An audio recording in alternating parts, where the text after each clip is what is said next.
హరిబాబు గారు, సుబ్బరామరెడ్డి గారు, శ్రీనివాసరావు గారు, గౌరవ శాసనసభ్యులు సత్యనారాయణమూర్తి గారు, గౌరవనీయులు secretary petroleum and natural gas Shri K D Tripathi గారు, chairman managing director HPCL M K Surana గారు, వేదిక పైన పెద్దలు, ఈరోజు ఈ కార్యక్రమానికి ఇచ్చేసిన సోదరి సోదరుమణులందరికీ, ప్రత్యేకంగా యువతను చూస్తున్నా చాలా ఉత్సాహంగా ఉన్నారు, చాలా అభిమానంగా ఉన్నారు. అదే మరిగా ఇక్కడికి వచ్చినటువంటి పత్రికా విలేకరులకి, సోదరి సోదరులందరికీ నా నమస్కారాలు, అభినందనలు, శుభాభినందనలు. నా టైం కూడా చాలా వరకు మన వాళ్ళు తీసుకున్నారు, చాలా విషయాలు చెప్పారు. అయితే ఇప్పుడు నేను చెప్పాల్సిన వాళ్ళకి ధన్యవాదాలు చెప్పడం తప్ప సమయం కూడా తక్కువగా ఉంది. మళ్ళీ నేను వెళ్లాల్సిన అవసరం ఉంది. నేను వచ్చినప్పటి నుంచి మీ ఉత్సాహం చూస్తున్నాం. సబ్బవరంలో ఎప్పుడూ జరగని అభివృద్ధి ఈరోజు జరుగుతూ ఉంది. ఇది ఒక నూతన చరిత్రకు శ్రీకారం చుట్టాం. యువత నేను చూస్తూ ఉంటే ఉద్యోగం వచ్చినప్పుడు ఎంత ఆనందపడుతున్నారో, ఫస్ట్ ఇయర్లో చేరిన విద్యార్థులు కూడా అంతే ఆనందపడుతున్నారంటే ఉద్యోగం గ్యారంటీ అనే అభిప్రాయానికి వచ్చారు. దానికి తోడు ధర్మేంద్ర ప్రధాన్ గారు చెప్పారు, మళ్ళీ 4 సంవత్సరాల తర్వాత నేనే వస్తాను, డిగ్రీ మీకు అపాయింట్మెంట్ ఆర్డర్స్ కూడా ఇస్తానని అది కూడా భరోసా ఇచ్చారు. కాబట్టి మీ ఉద్యోగానికి ఎలాంటి డోకా లేదని చెప్పి కూడా మరొక్కసారి మీ అందరికీ విజ్ఞప్తి చేస్తున్నా. ఈరోజు మనందరం కూడా గుర్తుపెట్టుకోవాల్సింది, విభజన జరిగిన తర్వాత చాలా ఇబ్బందులు వచ్చాయి. ఆ రోజు మీరందరూ ఆలోచించారు, విభజన జరిగింది, రాష్ట్రానికి ఆదాయం లేదు, పెట్టుబడులన్నీ హైదరాబాద్లో పెట్టాం, అదే మరి రాజధాని లేదు, ఇండస్ట్రీస్ లేవు, విద్యాలయాలు లేవు, ఏమవుతామో అని భయపడిన రోజులు. అదే సమయంలో మీరు ఒక నమ్మకం పెట్టుకున్నారు. ఆ రోజు నా మీద కానీ నరేంద్ర మోడీ గారి పైన నమ్మకం పెట్టుకుని అటు ఎన్డీఏకి ఇటు తెలుగుదేశం పార్టీకి ఓట్లేశారంటే ఒక అచంచలమైన విశ్వాసంతో, నమ్మకంతో ఓట్లేశారు. అది నా జీవితంలో ఎప్పుడూ మేము మరిచిపోలేమని చెప్పి కూడా నేను మీకు తెలియజేస్తున్నా.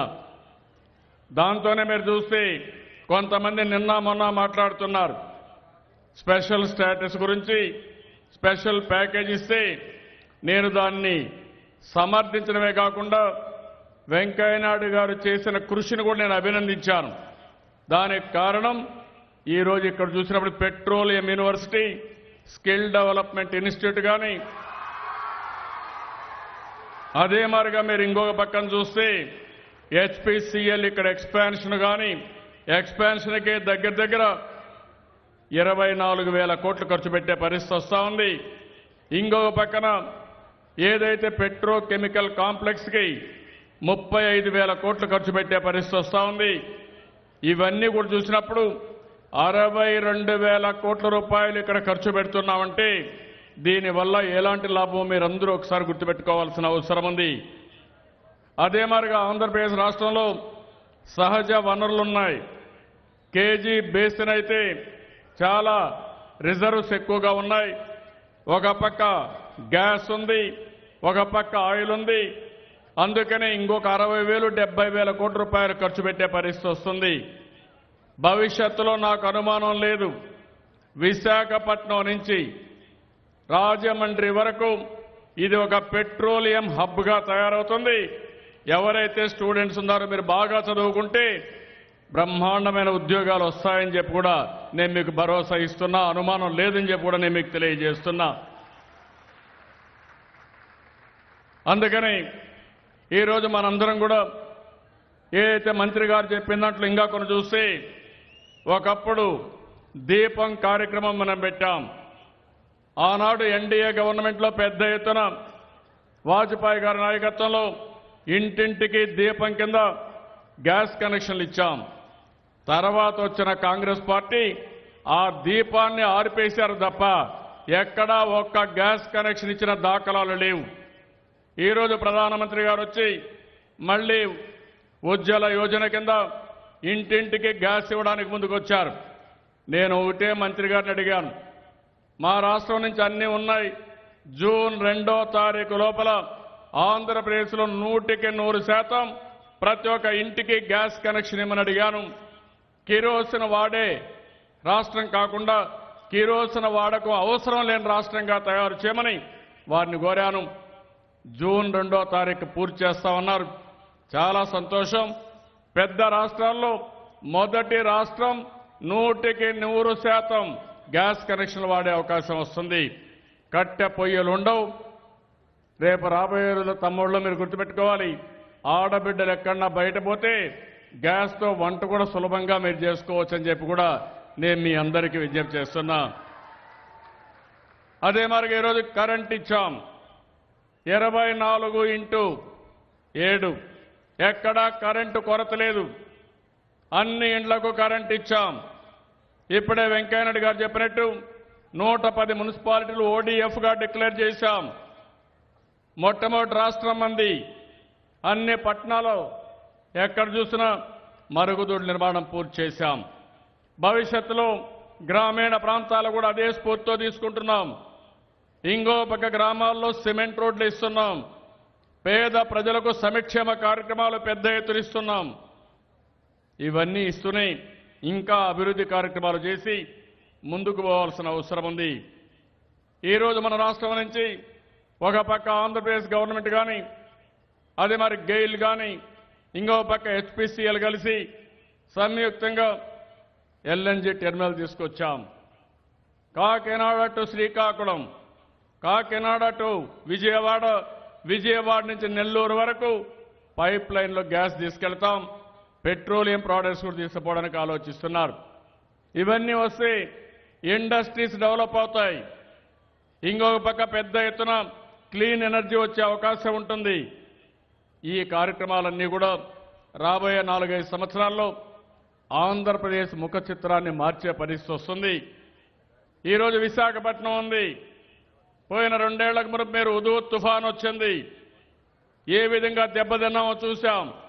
కానీ విశాఖ వాసులను ఎప్పుడు అభినందిస్తున్నా ఒక ఉక్కు సంకల్పంతో ముందుకు పోయారు. ఈరోజు మీరు చూస్తే భారతదేశంలోనే విశాఖపట్నం నెంబర్ 1 సిటీగా తయారవుతా ఉందని చెప్పి కూడా నేను మీకు తెలియజేస్తున్నా. ఒక పక్క అభివృద్ధి, ఇంకో పక్క ఎయిర్పోర్ట్ కానీ ఇవన్నీ వస్తే విశాఖపట్నంలో బ్రహ్మాండంగా ముందుకు పోయే పరిస్థితి వస్తుంది. ఇక్కడే సబ్బవరంలో ఇప్పటికీ 3 వచ్చాయి. స్కిల్ డెవలప్మెంట్ వచ్చింది. ఇంకో పక్క పెట్రోలియం వచ్చింది. ఇంకో పక్క మెరైన్ యూనివర్సిటీ వచ్చింది. భవిష్యత్తులో ఇలాంటి యూనివర్సిటీలు కానీ, లా యూనివర్సిటీ పక్కనే ఉంది. భవిష్యత్తులో ఇంకా ఇలాంటివి రావడానికి ఇంకా 350 ఎకరాలు ఉంది. ఇంకా అదనంగా అయితే ల్యాండ్ తీసుకుంటాం. ఇక్కడ ఒక ఎడ్యుకేషన్ హబ్గా ఈ సబ్బవరం తయారవుతుందని చెప్పి నేను మీ అందరికీ విజ్ఞప్తి చేస్తున్నా. ఇలాంటి కార్యక్రమాలతో మనం ముందుకు పోయినప్పుడు నేను ఒక్క విషయం మనం గుర్తుపెట్టుకోవాల్సిన అవసరం ఉంది. ఈరోజు మంత్రి గారు ఇచ్చిన కమిట్మెంట్ మీరు చూస్తే దగ్గర 1,22,000 కోట్ల రూపాయలతో రాబోయే రోజుల్లో పెట్రోలియం సెక్టర్లో అభివృద్ధి కార్యక్రమాలు చేస్తున్నాం. ఇంకా కొన్ని కార్యక్రమాలు మొన్నే స్పెషల్ ప్యాకేజ్ మీద ఏదైతే పోలవరం ప్రాజెక్టు ఉందో ఆ పోలవరం ప్రాజెక్టుని పూర్తి చేయడం కోసం కేంద్ర ప్రభుత్వం ముందుకు వచ్చారు. అటు పోలవరం పూర్తి చేసుకుని ఇలాంటి కార్యక్రమాలు చేసుకుని కేంద్రం ఇచ్చే స్పెషల్ ప్యాకేజీ కూడా తీసుకుంటూ ఇంకా అభివృద్ధి కార్యక్రమాలకు పెద్ద ఎత్తున శ్రీకారం చుడుతున్నాం. ఈరోజు వెంకయ్యనాయుడు గారు చెప్పిన దాంట్లో ఏ మాత్రం అతిశయోక్తి లేదు. భారతదేశం ప్రపంచ దేశాల్లో అగ్రదేశంగా తయారవుతుంది. ఏ దేశానికి లేనటువంటి ఒక పెద్ద వనరులు చూస్తే యువత.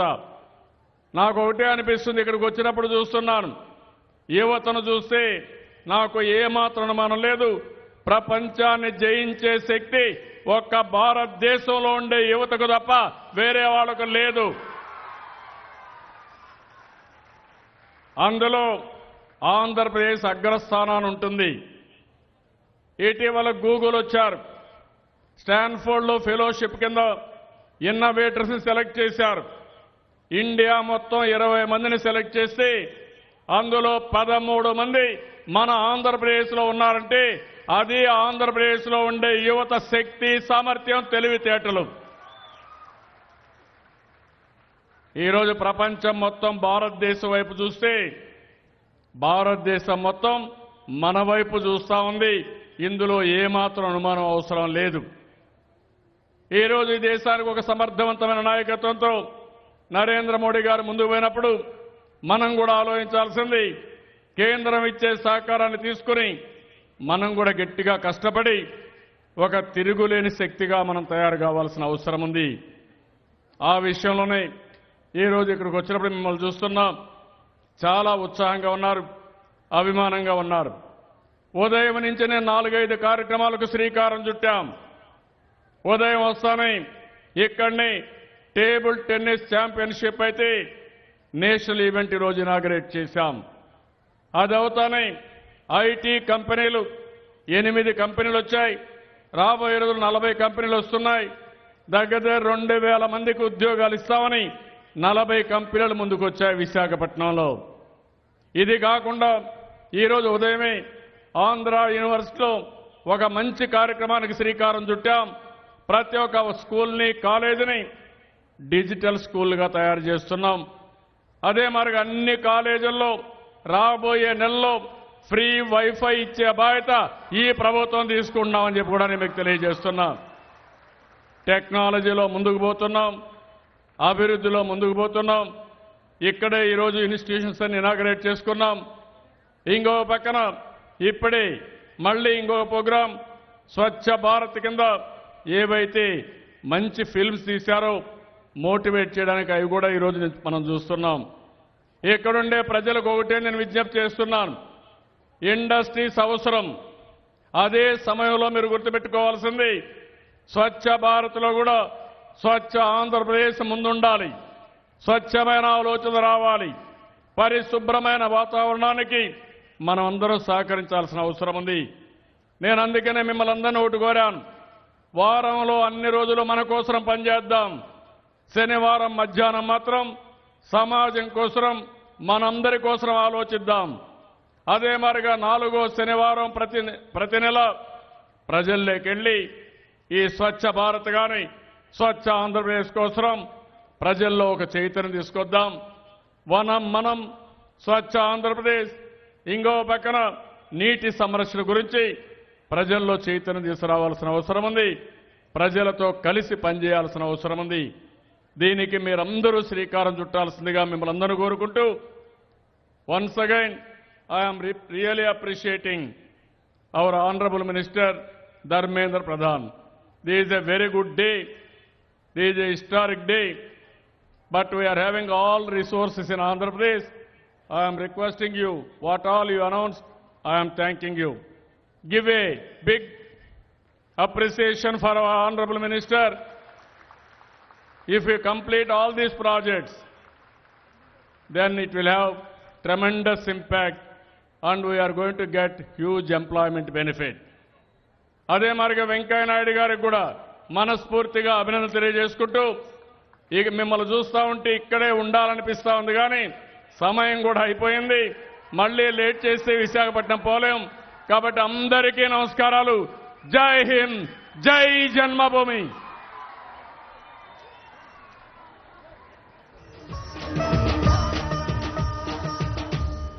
ప్రధానమంత్రి ఉజ్వల యోజనలో భాగంగా ఒక్క 5గురికి వేదిక మీద ముఖ్యమంత్రి గారి చేతుల మీదుగా లబ్ధిదారులకి గ్యాస్ కనెక్షన్స్ ఇవ్వాల్సిందిగా కోరుకుంటున్నాం. ముందుగా కస్తూరి యేసు చక్రపాణి, శ్రీమతి పల్లా వెంకటలక్ష్మి, ఒక్కొక్కళ్ళు వెళ్ళండమ్మా, శ్రీమతి షేక్ సైదమ్మ,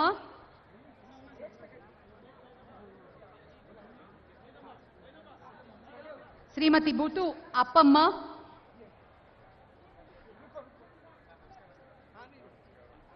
మరియు శ్రీమతి దాసరి పాప.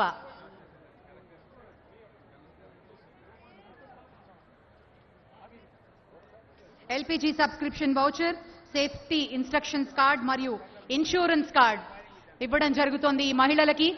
మరి వీళ్ళ జీవితంలో కూడా మన ప్రధాని గారు ఆశించినటువంటి విధంగా వెలుగుని చూడాలి, ఆడవాళ్లు సంతోషంగా ఉండాలి అని చెప్పినట్టు ఒకసారి అందరి చప్పట్ల మధ్య ఈ కార్యక్రమాన్ని ఇంత విజయవంతం చేసినందుకు కృతజ్ఞతలు తెలియజేసుకుంటున్నాము.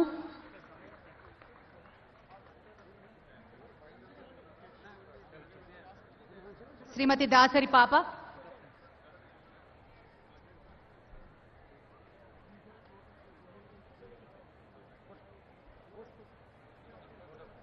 Thank you sir, thank you very much. On behalf of ministry of petroleum విచ్చేసిన గౌరవనీయులైన ముఖ్యమంత్రి వర్యులు వెంకయ్య నాయుడు గారికి, అశోక్ గజపతి రాజు గారికి అందరికీ పేరు పేరున కృతజ్ఞతలు. ఇక అలాగే వైఎస్ చౌదరి గారికి మరియు విచ్చేసిన పాత్రికేయ మిత్రులకు పేరు పేరున కృతజ్ఞతలు తెలియజేసుకుంటున్నాము.